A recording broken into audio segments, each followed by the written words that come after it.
Hello students. आज हम लोग स्टार्ट करने वाले हैं एक्सरसाइज 6C क्लास 8 से लेना।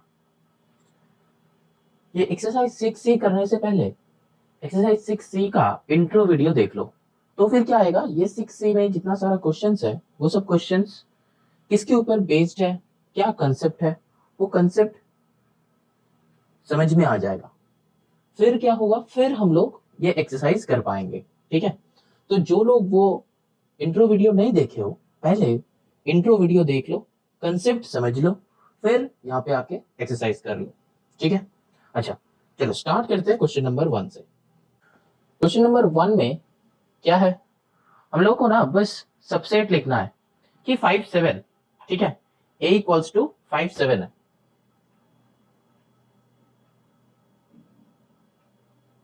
इसका सबसेट लिखना है। ठीक है, तो सबसेट क्या क्या होगा, पहले तो हम लोग का एक तो नल सेट हो जाएगा। ठीक है, ऐसे भी हम लोग लिख सकते हैं और ये 5 से भी हम लोग लिख सकते हैं। और क्या क्या होगा, हम लोग का ये सिर्फ 5 एक हो जाएगा।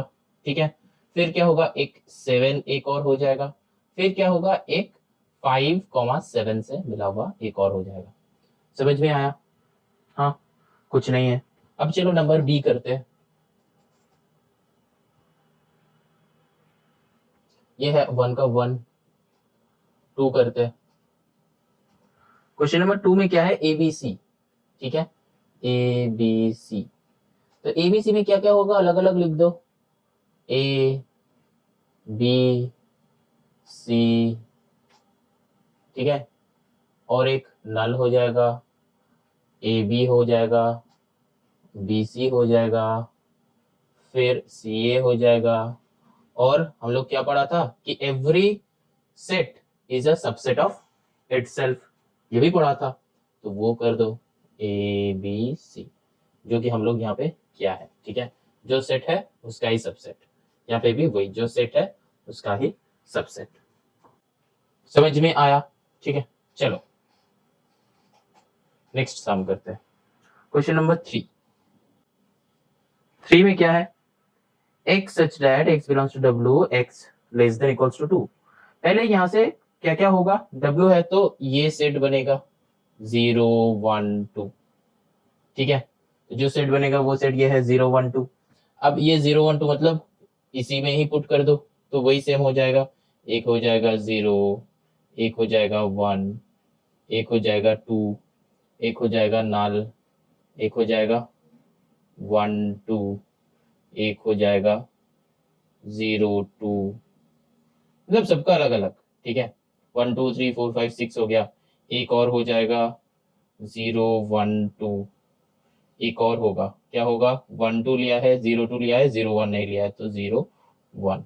ठीक है, 1 2 3 4 5 6 7 8, तो 8 सबसेट्स आर देयर। ठीक है, सबसेट मतलब क्या, हम लोग ये सोचेंगे कि जो सेट दिया हुआ रहेगा उसका 2 टू द पावर n होगा। n का मतलब क्या है, n is number of elements. ठीक है, समझ में आया? तो बस इसी में पुट करना है। अच्छा चलो नंबर 4। नंबर 4 में क्या है, P is a letter in the word poor. ठीक है, तो पोर हम यहाँ पे कर देते हैं छोटा करके, तो पोर तो POR ये बनेगा। क्वेश्चन नंबर 4 है ये। ठीक है, POR क्योंकि डबल डबल होता नहीं है। ठीक है, तो यहाँ पे क्या हो जाएगा, POR है, तो सबसेट क्या हो जाएगा, वही सेम तीनों, मतलब क्वेश्चन नंबर 2 जैसा, वो अपने से लिख लेना। ठीक है, सॉल्व योरसेल्फ। ठीक है, एक होगा 5, ये जरूर याद रखना, 5 और नल सेट ऐसे हम लोग रिप्रेजेंट करते हैं। ठीक है, ये याद रखना हमेशा। चलो क्वेश्चन नंबर 2 में चलते हैं। अब देखो क्वेश्चन नंबर 2 में क्या बताया, C is the set of letters in the word cooler. तो पहले फाइंड करना है सेट C, तो सेट C फाइंड कर लेते हैं, क्या होगा, COLER। ठीक है, क्योंकि सब नहीं होगा। ठीक है, क्योंकि 2 0 नहीं होता है। अब क्या है, NC। ठीक है, तो ये हो गया क्वेश्चन नंबर 1 का आंसर। क्वेश्चन नंबर 2 में क्या है, NC निकालना। NC का मतलब क्या है, number of element in set C। तो 1 2 3 4 5, तो 5 एलिमेंट्स आर देयर, मतलब क्या, कार्डिनल नंबर हमको चाहिए था। ठीक है, ये जो है जितना एलिमेंट्स रहता है वो क्या हो जाता है, कार्डिनल नंबर। अब जो है नंबर ऑफ इट्स सबसेट, ठीक है, नंबर ऑफ इट्स सबसेट्स। तो सबसेट्स कितना होगा उसका नंबर चाहिए, ठीक है, तो नंबर ऑफ इट्स सबसेट्स, ठीक है, तो सबसेट का नंबर चाहिए। तो मतलब सबसेट का नंबर का मतलब क्या है, 2 टू द पावर n। हम नंबर 1 में किए, तो यहाँ पे 2 टू द पावर n मतलब क्या, एलिमेंट्स तो 5 एलिमेंट्स आते हैं, तो 2 to the power 5 that is equals to कितना होगा, 2 टू द पावर 5 32 हो जाएगा। कैसे, 2 2 2 ऐसे काउंट करना हमेशा ना, ये जब ऐसे होगा ना तो 2 इंटू 2 इंटू 2 ऐसे करके मत करो, ठीक है, कैसे करना है, ऐसे काउंट करो, ठीक है, ऐसे काउंट करो, क्या है 2 4 8 16 32, ठीक है, मतलब 2 मल्टीप्लाई कर तो 5 में आके रुक गया, तो 32 विल बी द आंसर। समझ में आया, वेरी गुड। चलो नेक्स्ट करते हैं। तो अब देखो नंबर ऑफ प्रॉपर सबसेट्स, तो क्या हो जाएगा 2 to the power n minus 1, ये फॉर्मूला है, मतलब 2 to the power 5 minus 1 that means 31। This will be your answer, ठीक है। चलो क्वेश्चन नंबर 3 करते हैं। Question number 3, x such that x is a letter in the word क्या है, टीथ, TEETH, ठीक है। पहले वो सेट जो है वो सेट कर लो, सेट क्या होगा, TEETH, TETH। तो हम 2 बार टी लिया है तो 1 बार नहीं होगा, ठीक है, तो मतलब क्या बन जाएगा, TEH, 3 एलिमेंट्स का बनेगा, ठीक है। तो 3 एलिमेंट्स का सबसेट कितना सारा होता है, 8, क्योंकि 2 to the power n, 2 to the power n मतलब 2 to the power 3 that is 8 होता है, 8 सबसेट्स होते हैं, तो क्या क्या होगा, T E H, फिर क्या होगा, TH TE,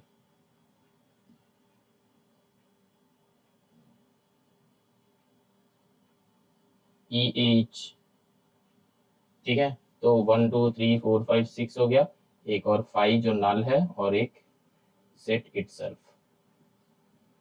मतलब हम क्या कर रहे हैं, पहले इसको अलग, फिर इसको अलग, फिर इसको अलग, तो हो गया अलग अलग अलग हो गया। अब क्या करना है, अब ये 2 को अलग ले लो, ठीक है, फिर ये 2 को अलग ले लो, ठीक है, फिर ये जो है ना ये और ये अलग ले लो, ठीक है, तो बन गया 3। अब लास्ट में एक 5 और एक तीनों को मिला के बस हो गया। समझ में आया प्रोसेस। चलो moving on to the next question number 4। 4 क्या दिया हुआ है, given the universal set, universal set दिया है क्या, -7 -3 -1, -7 -3 -1, फिर 0 5 6 8 9, 0 5 6 8 9। क्वेश्चन क्या है, क्वेश्चन नंबर 1 दिया हुआ है कि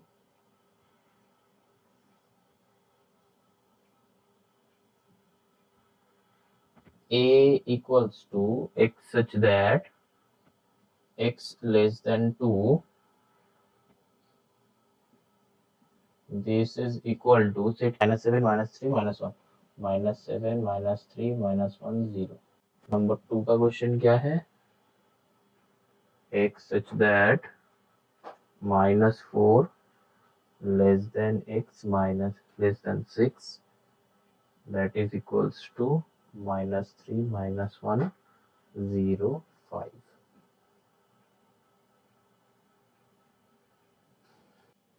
बस यही सॉल्व हो गया, ठीक है। कैसे, इक्वल नहीं, इसका आंसर ये है, ठीक है। तो यहाँ पे क्या हो जाएगा, देखो हमको ये वाला क्वेश्चन दिया था कि x such that x less than 2, तो लेस देन 2 कौन सा है, ये वाला नंबर जो है लेस देन 2 है, तो यहाँ पे हम लिख दिया है।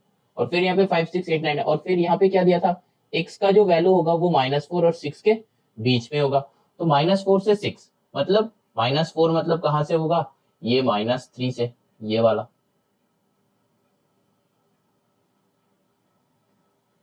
-3 से 6, देखो -3 -1 0 5 6, ठीक है, -3 -1 0 5 6। लेकिन लेकिन ये 6 क्या इंक्लूड होगा, यहाँ पे क्या था, लेस देन था, लेस देन इक्वल्स टू नहीं था। अगर ये रहता तो यहाँ पे 6 होता, तो ये नहीं है, तो फिर क्या हो जाएगा, ये नहीं होगा, तो फिर ये यहां तक एंड हो जाएगा। मतलब समझ में आया? ठीक है, चल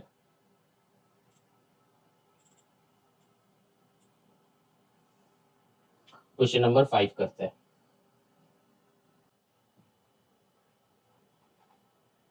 अब देखो क्वेश्चन नंबर 5 का ये क्वेश्चन है, ठीक है। तो इसको कैसे सॉल्व करेंगे? देखो नंबर 1 का जो है, x such that x equals to 3p, p जो है बिलोंग्स टू n। तो पहले यहां से ना हम लोगों को x का वैल्यू क्या क्या होगा पता चल रहा है कि मतलब 1 से लेके 20 तक यहां से सेट जो आ रहा है क्या होगा, 1 2 3 ऐसे करके कहां तक जाएगा, ये 1 2 3 करके 19 तक चलेगा, क्योंकि यहाँ पे लेस देन है, ठीक है। अब क्या होगा, देखो x इक्वल्स टू 3p है, x इक्वल्स टू 3p है, ठीक है। बात को समझो, x इक्वल्स टू 3p है, तो p का वैल्यू क्या होगा, p का value 3 into P natural number, तो कहां तक जाएगा, ये सेट कहां तक बनेगा, तो क्या होगा 3 into 1 that is 3, 3 into 2 6, 3 into 3 9, 3 into 4 12, 3 into 5 15, 3 into 6 18। तो देखो यहां तक ही जाएगा, इसके बाद अगर जाएगा तो 19 से ऊपर हो जाएगा 21, तो वो नहीं होगा, ठीक है। तो इसका सेट क्या बनेगा, सेट ए जो है वो क्या बनेगा, 3 6 9 12 15 18। तो ये बन जाएगा सेट, क्योंकि मेरा यूनिवर्सल सेट है 19 तक और हमको इसी सेट में इसे नंबर्स चूज करना है, ठीक है। यहां तक क्या था, हम लोग के पास यूनिवर्सल सेट दिया हुआ नहीं था, ताकि नेचुरल नंबर है, ये है वो है, नेचुरल नंबर मतलब इंफिनिटी तक चला जाएगा, लेकिन यहाँ पे जो है ना, ये जो सम है ये है 19 तक होगा, हम लोग को बता दे रहा है, ठीक है, कि 19 तक सॉल्व होगा। तो अगर 19 तक यूनिवर्सल सेट है तो मतलब इससे जो सेट बनेगा ना, ये यही नंबर्स के अंदर बनेगा, यही जो नंबर है इसके अंदर ही बनेगा। अब देखो नंबर 2, ये 1 हो गया, ये वाला सेट बन गया। अब नंबर 2 y का वैल्यू जो है 2n प्लस 3 है, तो क्या क्या होगा, अब n का वैल्यू पुट करते रहो जब तक वो 19 तक नहीं आता है, n इक्वल्स टू 1 2 ऐसे करके जाएगा, तो n का वैल्यू क्या होगा, 2 into 1 plus 3, 2 into 2 plus 3, 2 into 3 plus 3, 2 1 2 plus 3 5, 2 2 4 3 7, 3 2 6 plus 3 9, ठीक है। तो ऐसे करके जाएगा, ठीक है, ऐसे करके जाएगा, तो मतलब आंसर क्या होगा, 5 7 9 11 13 15 17 और 19 भी इंक्लूड होगा, ठीक है। तो ये बन जाएगा हम लोगों का सेट बी, ठीक है, ये सेट बी इक्वल्स टू,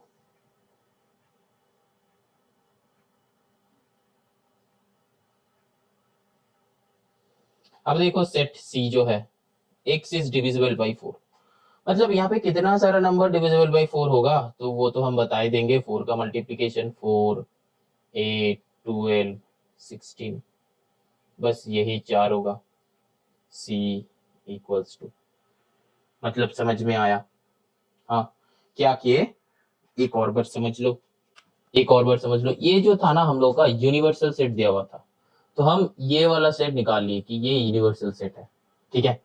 फिर ये वाला सेट हम लोग से पूछा था कि इसका आंसर क्या होगा, तो हम क्या किए, पी के जगह पे वैल्यू बिठाते रहे, 1 2 3 4 5 6 वैल्यू बिठाए, जब तक ये 19 का नियरेस्ट वैल्यू या फिर 19 का नीचे तक होगा, वही वाला सेट यहाँ पे होगा, मतलब समझ में आया? तो वही वाला सेट जो होगा हम लोग का आंसर होगा, क्योंकि हम लोग को जो नंबर्स चूज करना है ना, ये यूनिवर्सल सेट्स है, क्योंकि भले ही यहाँ पे दे दिया है कि p बिलोंग्स टू n, लेकिन हम लोगों का यूनिवर्सल सेट ये है क्योंकि हम लोगों के पास इतना ही नंबर्स है, इतना ही नंबर्स है, ये छोड़ के कोई नंबर है ही नहीं, ठीक है, समझ में आया? तो इसीलिए हम लोगों का आंसर ये हो गया। अब नंबर बी में आओ, नंबर बी में देखो, अब y equals to 2n plus 3 था, तो n का वैल्यू भी नेचुरल नंबर है, तो नेचुरल नंबर पुट करते रहो जब तक ये 19 तक ना जाए, तो क्या होगा 2 × 1 + 3, 2 × 2 + 3, 2 × 3 + 3, यहाँ पे 2 × 4 + 3 क्या हो जाएगा 11, फिर 2 × 5 + 3 क्या हो जाएगा 13। तो ऐसे करके चलेगा, तो वही लिखा है 5, 7, 9, 11, 13, 15, 17, 19 तक होगा। ठीक है, कि y का वैल्यू जो है 12 + 3 है।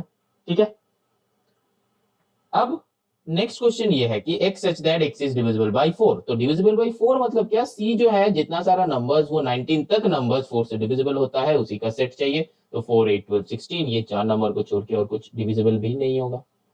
ठीक है, मतलब समझ में आया। और यहाँ पे तो जीरो होगा नहीं, क्यों, क्योंकि ये नेचुरल नंबर है। ठीक है, क्योंकि मेरा सेट जो है वो नेचुरल नंबर का सेट है, यूनिवर्सल सेट, तो इसीलिए यहाँ पे जीरो नहीं होगा। ठीक है, समझ में आया। चलो क्वेश्चन नंबर 6 करते हैं। अब देखो क्वेश्चन नंबर 6 हमको क्या कहा है कि x² - 9x - 10 = 0, इसका क्या करना है, प्रॉपर सबसेट। तो प्रॉपर सबसेट मतलब क्या है, ये पहले इसको सॉल्व करो। ठीक है, पहले सेट जो है वो निकाल लो, फिर हम लोग सबसेट सबसेट ढूंढेंगे। तो क्या हो जाएगा यहाँ पे 10, तो 5 माइनस करके करना है। तो x² - 10 - 1 × x - 10 = 0। फिर क्या हो जाएगा यहाँ पे x² - 10x + x - 10 = 0। फिर यहाँ पे x कॉमन होगा, x - 10 + x - 10 = 0। फिर यहाँ पे x - 10x + 1 होगा तो 0। तो फिर क्या होगा x = 10, एक और x = -1 कहाँ से आया ना, x - 10 = 0, यहाँ पे x + 1 = 0 करना है। दोनों जीरोज आ गया, तो ये दोनों जीरो को अलग अलग सॉल्व करना है। ठीक है, तो यहाँ से ये 10 को इधर भेज दिया है तो 10 आ गया, इसको इधर भेज दो तो -1 आ जाएगा। तो मेरा सेट क्या आया 10, -1। ठीक है, तो यहाँ तक हमको करना था। अब देखो हमको इसका प्रॉपर सबसेट लिखना है। तो प्रॉपर सबसेट मतलब क्या, सिर्फ यही नहीं होगा तो क्या क्या हो जाएगा 5, 10, -1, क्योंकि 2n - 1, 2 3, 2 -1 दैट मीन्स 3 होगा। तो देखो यहाँ पे 1, 2, 3 हो गया। समझ में आया। चलो moving on to the next. अब देखो क्वेश्चन नंबर 7 में क्या क्या गिवन है। एक गिवन है सेट ए जो कि है set of triangles, set B है, क्या है ये, आइसोसेलेस ट्राइंगल्स। अब तुमको ये बताना है कि ट्रू है कि फॉल्स है, कि फॉल्स है कि क्यों फॉल्स है, ये सब।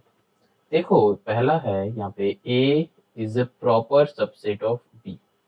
ठीक है, ये बताना है। अब देखो A is a proper subset of B मतलब क्या, बी को बड़ा होना चाहिए था। तो ये जो है आइसोसेलेस ट्राइंगल है, ये ट्राइंगल है, तो क्या इसके अंदर ये है, हाँ, लेकिन ये जो है इसके अंदर क्या ये है, नहीं है। ठीक है, एक और बार समझते हैं। देखो यहाँ पे जो है सेट ऑफ ट्राइंगल्स, यहाँ पे जो है सेट ऑफ आइसोसेलेस ट्राइंगल्स, तो बड़ा कौन है इनमें से, ये तो ट्राइंगल्स है, सबसे बड़ा है कि ट्राइंगल्स के अंदर आइसोसेलेस ट्राइंगल्स आता है ना, ट्राइंगल्स के अंदर आइसोसेलेस ट्राइंगल आता है। ठीक है, और क्या होता है, ट्राइंगल्स के अंदर तो बहुत सारा ट्राइंगल्स आता है, आइसोसेलेस ट्राइंगल्स आता है, इक्विलैटरल आता है, ऑब्ट्यूज आता है, एक्यूट आता है, बहुत सारा आता है ट्राइंगल्स के अंदर, है ना। तो फिर ये प्रॉपर सबसेट इसका है ही नहीं है, ए बी का प्रॉपर सबसेट नहीं है। ठीक है, बी ए का प्रॉपर सबसेट हो सकता था। ठीक है, लेकिन ये जो है फॉल्स है। इसका रीजन क्या है, कि वो लिख दो कि each triangle is not isosceles. ठीक है, अब नंबर 2 में हो, ये स्टेटमेंट जो है फॉल्स है। ठीक है,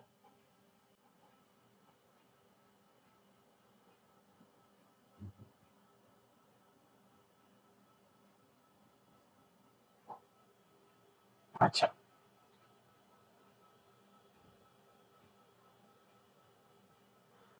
अब देखो क्वेश्चन नंबर 2 क्या है, B is subset of A।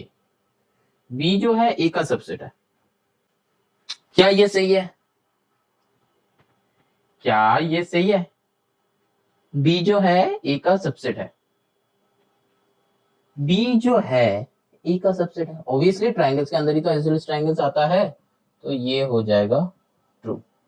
ठीक है, क्योंकि रीजन क्या है, आइसो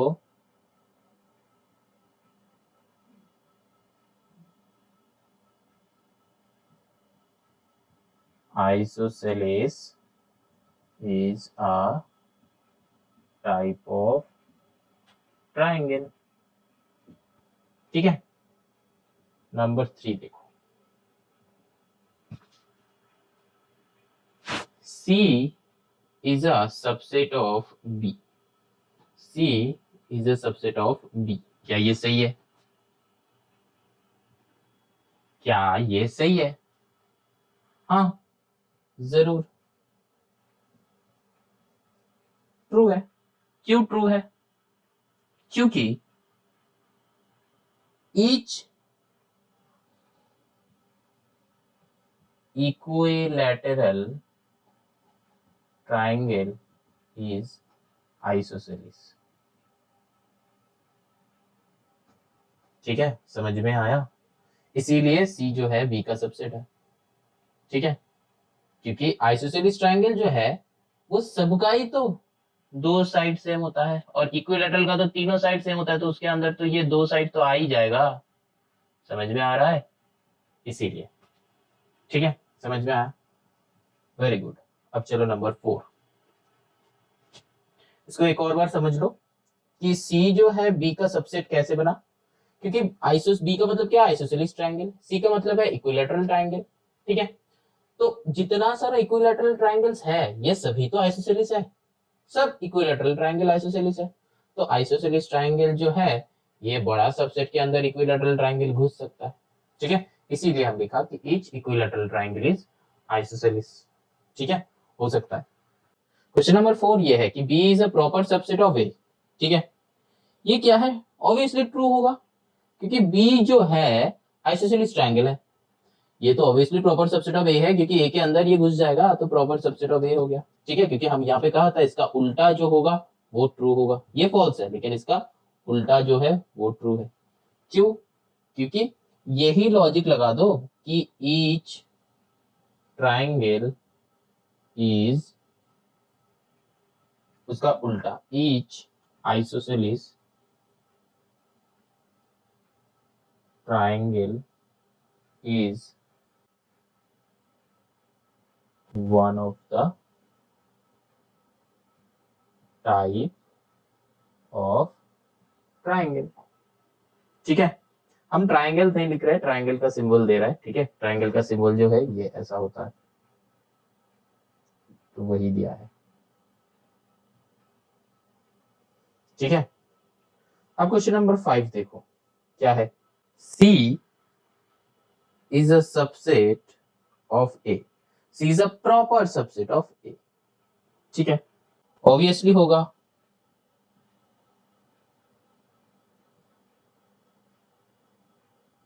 ठीक है, क्यों नहीं होगा? C is a proper subset of A। ठीक है, ट्रू होगा। क्यों? क्योंकि equilateral triangle is one of the triangles. Same logic.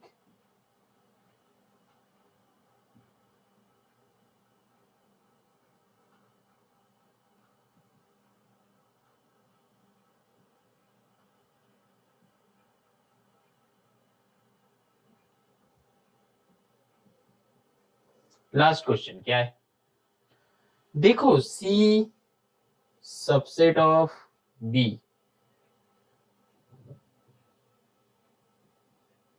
फिर सबसेट ऑफ A, ये क्या होगा? एक एक करके चेक करो। C is a subset of B। C जो है B का सबसेट है, ऑब्वियसली आइसोसेलेस ट्रायंगल्स के अंदर इक्विलैटरल हो सकता है, हम यहाँ पे बताया। C is a subset of B, तो ऑलरेडी 2 है। B is a subset of A, ठीक है, B is a subset of A, यहाँ पे भी लिखा है B is a subset of A, ठीक है। तो यहाँ पे क्या किया है, ये दोनों को मर्ज अप कर दिया है, तो ऑब्वियसली ट्रू ट्रू जब होता है तो ये भी स्टेटमेंट ऑब्वियसली ट्रू होगा ना, ऑब्वियसली ट्रू होगा, ठीक है, क्योंकि ये क्वेश्चन नंबर 6 जो है, ये क्वेश्चन नंबर इसका और इसका समेशन है। तो यहाँ पे क्या लिखा हुआ रहेगा, यही दो लिख दो कि isosceles is a type of triangle and each equilateral triangle is isosceles, यही दो बात है, ठीक है, यही दो यहाँ पे लिख दो, ये 1, ये हो जाएगा 2, ये हो जाएगा 1, तो फिर यहाँ पे लिख दो 1, यहाँ पे लिख दो 2, ठीक है, एंड देके बस यही दो लाइन यहाँ पे पुट कर दो, बस हो गया, समझ में आया। चलो moving on to the next question number 8।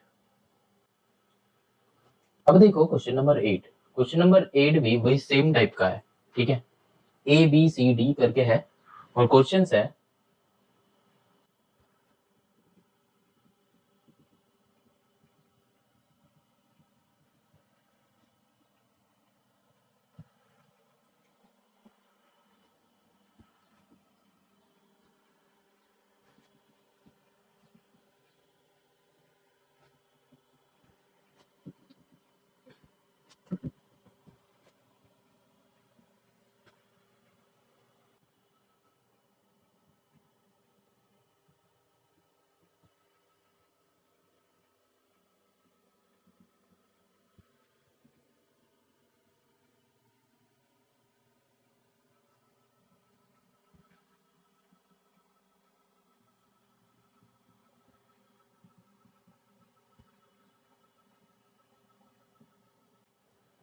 तो देखो ये क्वेश्चन है, क्या है, हम जो क्वेश्चन है ये नीचे लिखा है, ठीक है, ए जो है क्वाड्रिलेटरल्स, डी जो है rhombus, B rectangle, C square, यहाँ पे देखो क्या दिया हुआ है, B is proper subset of C, तो पहला वाला क्वेश्चन ये क्या हो जाएगा, फॉल्स हो जाएगा, ठीक है, क्यों फॉल्स होगा, क्योंकि रेक्टेंगल क्या है, स्क्वायर नहीं है, ठीक है, हम शॉर्ट में लिखा कि रेक्टेंगल स्क्वायर नहीं है, ठीक है, rectangle is not equals to square, ठीक है, तो इसीलिए बी जो है उसका प्रॉपर सबसेट नहीं होगा, क्योंकि बी में क्या है, रेक्टेंगल है, सी में क्या है, स्क्वायर है, तो रेक्टेंगल और स्क्वायर सेम सेम है, नहीं है, तो कभी भी किसी का क्या नहीं हो सकता, सबसेट हो नहीं सकता।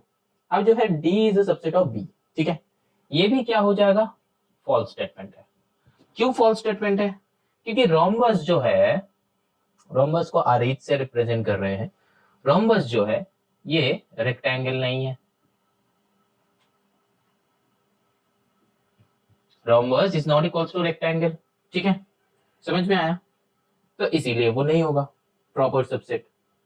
अब क्वेश्चन नंबर 3 में आओ, ठीक है, क्या बताया, C is a subset of B, ठीक है, और B is a subset of A, तो सी जो है बी का सबसेट है, जरूर है, क्योंकि स्क्वायर जो है रेक्टेंगल है, ठीक है, ट्रू है, क्यों, क्योंकि स्क्वायर इक्वल्स टू रेक्टेंगल, ठीक है, रेक्टेंगल जो है वो स्क्वायर नहीं होता है, ठीक है, रेक्टेंगल जो है वो स्क्वायर नहीं होता है, क्योंकि स्क्वायर होने के लिए चार साइड इक्वल होना पड़ता है, और रेक्टेंगल होने के लिए क्या होना पड़ता है,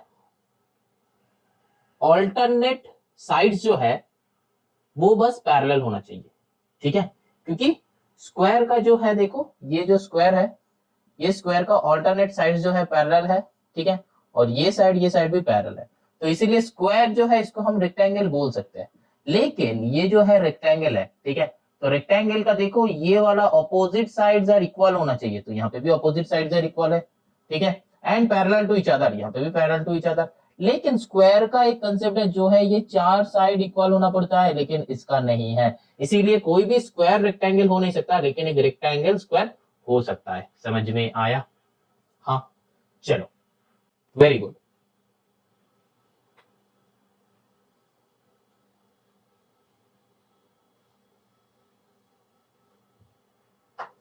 अब तो ये वाला पार्ट तो हो गया, बी सबसेट ऑफ ए,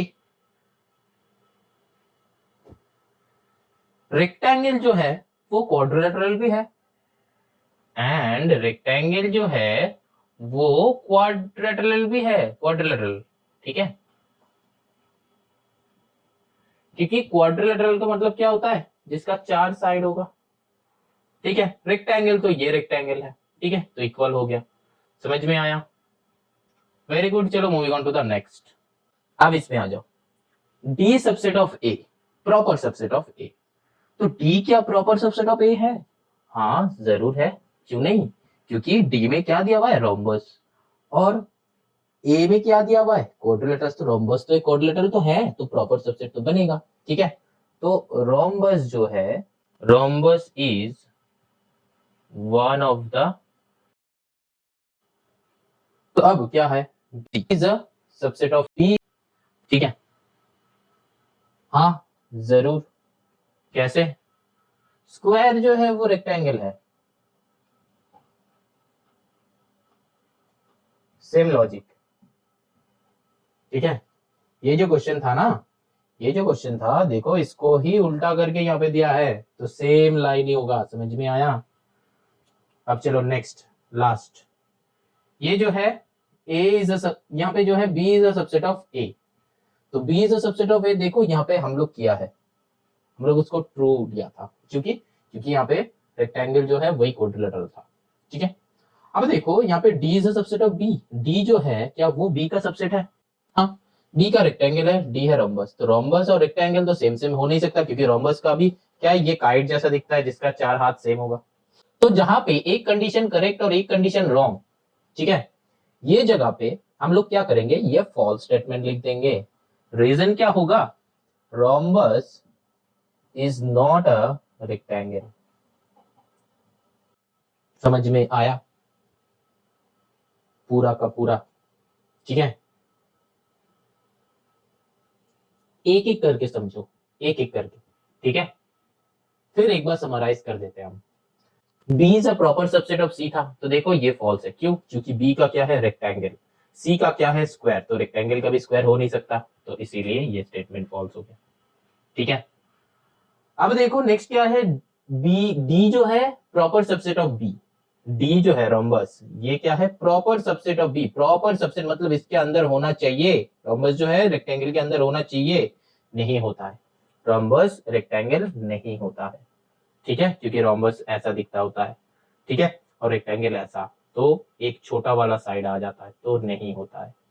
यहाँ पे ये वाला कंडीशन क्या है, दोनों ही ट्रू है, क्योंकि बी जो है, सी जो है सबसेट ऑफ बी। ठीक है, सी जो है सबसेट ऑफ बी है, क्यों, क्योंकि स्क्वायर और रेक्टेंगल हो सकता है, स्क्वायर जो है वो रेक्टेंगल हो सकता है, लेकिन रेक्टेंगल जो है वो स्क्वायर हो नहीं सकता, क्योंकि रीजन हम बताया था। ठीक है, अच्छा, तो फिर क्या होगा, तो यहाँ पे सी जो है ये स्क्वायर है, बी जो है रेक्टेंगल है, क्यों नहीं हो सकता, क्योंकि रेक्टेंगल का शेप ऐसा है, स्क्वायर का शेप ऐसा है, तो स्क्वायर का शेप क्या होना चाहिए, चार साइड इक्वल होना चाहिए, लेकिन रेक्टेंगल का क्या चार साइड इक्वल है, नहीं है। लेकिन रेक्टेंगल का प्रॉपर्टी क्या है, ऑल्टरनेट साइड्स क्या होना पड़ेगा, पैरेलल होना पड़ेगा, जो कि स्क्वायर का है। एंगल कितना है, 90 डिग्री, 90 डिग्री मैच कर गया, मतलब समझ में आया। रेक्टेंगल जो है उसको हम स्क्वायर बोल सकते हैं, लेकिन स्क्वायर जो है उसको हम रेक्टेंगल कभी भी बोल नहीं सकते, तो इसलिए ये कंडीशन सही हो गया। और फिर यहाँ पे नेक्स्ट आ जाओ, क्या है, B is a subset of A, B जो है रेक्टेंगल, ठीक है, बी जो है रेक्टेंगल सबसेट ऑफ ए, मतलब रेक्टेंगल क्वाड्रिलेटरल्स में जाएगा, हाँ जरूर जाएगा, रेक्टेंगल जो है क्वाड्रिल के अंदर ही आता है, तो रेक्टेंगल और क्वाड्रेटिक का अंदर आता है, तो इक्वल लिख दिया है, हम नॉर्मली ऐसे लिखा है, लेकिन तुम लोगों को स्टेटमेंट के हिसाब से लिखना है। ठीक है, कि rhombus is not a rectangle, इसीलिए ये स्टेटमेंट फॉल्स है। यहाँ पे स्क्वायर और rectangle, square is equal to the rectangle, ठीक है, और rectangle is equal to the quadrilateral, मतलब उसके अंदर ही आता है। ठीक है, rectangle is one of the quadrilateral, ऐसे करके तुम लोगों को लिखना है, मतलब स्टेटमेंट अपना मर्जी से लिख लो, उसमें कोई दिक्कत नहीं, बस हम समझ लो। फिर जो है यहाँ पे D proper subset of A, D जो है प्रॉपर सबसेट ऑफ ए, क्या हो जाएगा, D is a proper subset of A। ये ट्रू होगा, क्यों ट्रू होगा, क्योंकि D जो है रोम्बस है, D जो है रोम्बस है, और A जो है क्वाड्रिलेटरल है, तो रोम्बस तो क्वाड्रिलेटरल के अंदर ही आता है, तो ट्रू हो गया, क्वाड लिखते हैं। चलो अच्छा, आप देखो यहाँ पे C is a subset of B, तो C जो है B का सबसेट है, C क्या है, स्क्वायर है, B क्या है, रेक्टेंगल, तो हम क्या बताया था, स्क्वायर रेक्टेंगल हो सकता है, हाँ, तो इसीलिए ये स्टेटमेंट यहाँ से आया है। देखो यहाँ पे भी ये लिखा था, यहाँ पे भी ये, मतलब देखो इसका ये जो फर्स्ट वाला लाइन था ना, इसको ही उल्टा करके यहाँ पे दिया। ठीक है, इसको जो ये वाला लाइन था ना, देखो यहाँ पे ध्यान से देखो, ये वाला जो लाइन था इसको देखो उल्टा करके यहाँ पे दिया है। ठीक है, ऐसा हो सकता है। अब देखो ये वाला B is a subset of A and D is a subset of B, तो B is a subset of A। ठीक है, देखो यहाँ पे हो रहा है B is a subset of A, हम लोग ट्रू लिया था, लेकिन ये जो है ना ये फॉल्स है, देखो D is a subset of B कभी भी हो नहीं सकता, क्योंकि rhombus rectangle no connection, rhombus का चार साइड सेम होना चाहिए स्क्वायर जैसा, तो ये रेक्टेंगल हो नहीं सकता। तो जब ऐसा सिचुएशन आएगा, जो है एक होगा राइट दूसरा होगा रॉन्ग, ऐसा सिचुएशन जब आएगा तब क्या करना है, बस हम वो पूरा स्टेटमेंट को फॉल्स करके रीजन लिख देंगे कि ये वाला रीजन के लिए वाई है फॉल्स। समझ में आया? Very good. चलो moving on to the next. अब देखो क्वेश्चन नंबर 9। क्वेश्चन नंबर 9 में क्या दिया है कि x such that x belongs to n, x such that x belongs to n, और फिर क्या है 10 lesser equals to x lesser equals to 35, 10 lesser equals to x lesser equals to 35। ठीक है, ये जो है ये हम लोग का u मतलब यूनिवर्सल सेट जो है वो हम u लेते हैं, बुक में देखना ऐसे ईटा करके लिखा हुआ होगा। ठीक है, अब देखो इसमें से और कुछ बताया गया है कि a इक्वल्स टू उसका वैल्यू दे दिया है कि a इक्वल्स टू क्या होगा,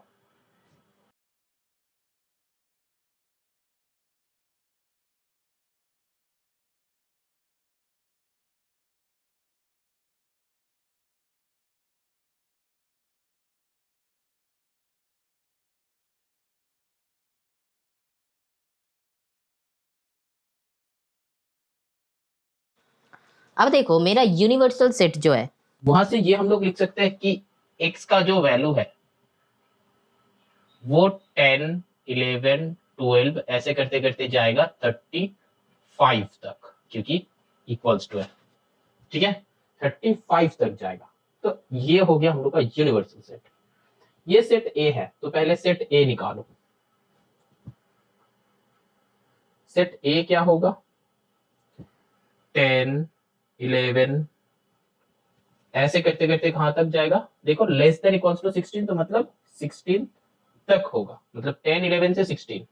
तो फिर ए कंप्लीमेंट क्या हो जाएगा, जो ये सब में नहीं रहेगा, हम बताया था इंट्रो में। ठीक है, तो 10 टू 16 छोड़ के 10 टू 16 छोड़ के 17 18 से पूरा हो जाएगा कहां तक, 35 तक। समझ में आया? ठीक है, तो ये हो गया ए कंप्लीमेंट। अब बी कंप्लीमेंट निकालने से पहले बी क्या है वो हमको निकालना पड़ेगा, फिर बी को हटा के जो यूनिवर्सल सेट में है वही लिख देना। ठीक है, तो बी इक्वल्स टू क्या होगा, यहां पे पहले लिख लो, x जो है ग्रेटर देन 29 है। ठीक है, x जो है वो ग्रेटर देन 29 है, तो b का वैल्यू क्या होगा, 29 से ज्यादा, मतलब 30 31 ऐसे करके कहां तक जाएगा, 35 तक जाएगा। तो बी कॉम्प्लीमेंट क्या हो जाएगा, एकदम स्टार्टिंग से 10 से लेके एकदम पूरा कहां तक हो जाएगा, 29 तक आ जाएगा। ठीक है, बी कॉम्प्लीमेंट। समझ में आया? तो इतना सारा लिखना नहीं है, बस तुम ऐसे डॉट डॉट दे दोगे तो भी चलेगा। ठीक है, समझ में आया? तो चलो सम हो गया, very good. Moving on to the next करते हैं। और अगर चाहो तो तुम लोग इसका ए कॉम्प्लीमेंट का ऐसे करके सेट बिल्डर फॉर्म में भी लिख सकते हो, अगर तुम लोग चाहो तो। ये सेट बिल्डर फॉर्म में सर कैसे होगा, तो सेट बिल्डर फॉर्म में बस कुछ नहीं है, क्या करना है, x such that x belongs to n, और n का बस वैल्यू लिख दो, क्या होगा 17 से 35, बस हो गया। अब बी प्राइम का लिखना है, तो बी प्राइम का क्या हो जाएगा, x सच दैट, x नहीं लो तुम, कुछ और लो, y लो, कि y such that y belongs to n, फिर y का वैल्यू लिख दो, यहाँ पे n नहीं होगा x होगा, क्योंकि x का वैल्यू, यहाँ पे y का वैल्यू क्या होगा 10 से लेके 29 तक, ऐसे भी हम लोग लिख सकते हैं। ठीक है, समझ में आया? चलो moving on to the next sum. अब देखो क्वेश्चन नंबर 10। क्वेश्चन नंबर 10 क्या है, universal set that is u is given to us, x belongs to z, और क्या दिया हुआ है, x का जो वैल्यू है -6 से 6 तक। ठीक है, चलो -6 से 6 तक, ग्रेटर इक्वल्स टू है, हाँ है। अब n और p का वैल्यू दिया हुआ है। ठीक है, तो n such that n is a non negative number. अच्छा, n such that n is a non negative number. फिर क्या दिया हुआ है, p, such that it is a non positive number. अच्छा,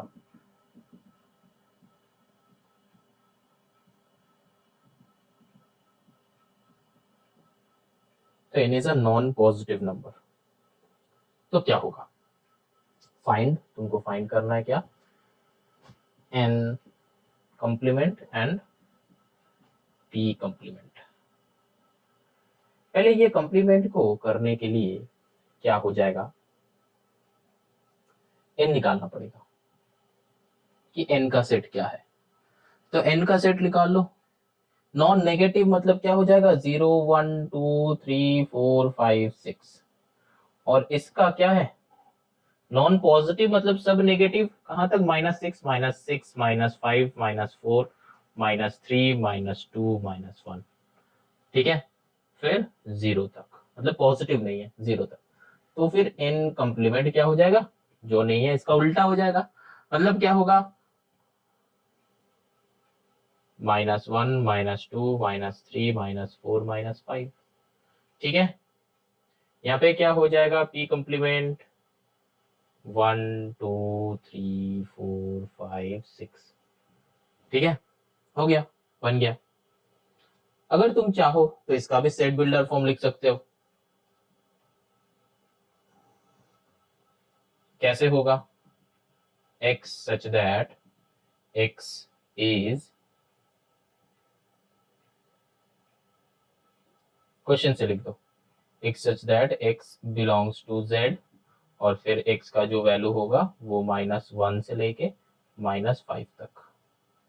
ठीक है, बस बन गया. यहाँ पे क्या होगा, y such that y belongs to z, but y का जो वैल्यू होगा 1 से कहाँ तक करना है, 6 तक. हो गया. ऐसे करके हम लोग सेट बिल्डर में भी लिख सकते हैं. समझ में आया? Very good. चलो moving on to the next last question number 11 करते हैं. देखो m एंड l को पहले क्या बताया है, रॉ स्टार में लिखने के लिए. तो लिख दो REAL, लिख दिया हम. ये क्या है, m, एक और क्या है, n.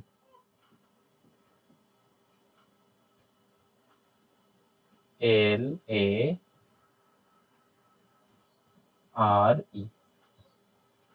हो गया. अब क्या बताना है तुमको, 3 बताना है, 1 2 3. क्या देना है, m is a subset of n, फिर n जो है सबसेट ऑफ m, फिर क्या है, m is equal to c. c कहां से आ गया, ये c नहीं होगा, क्वेश्चन बुक में गलत दिया है, n होगा.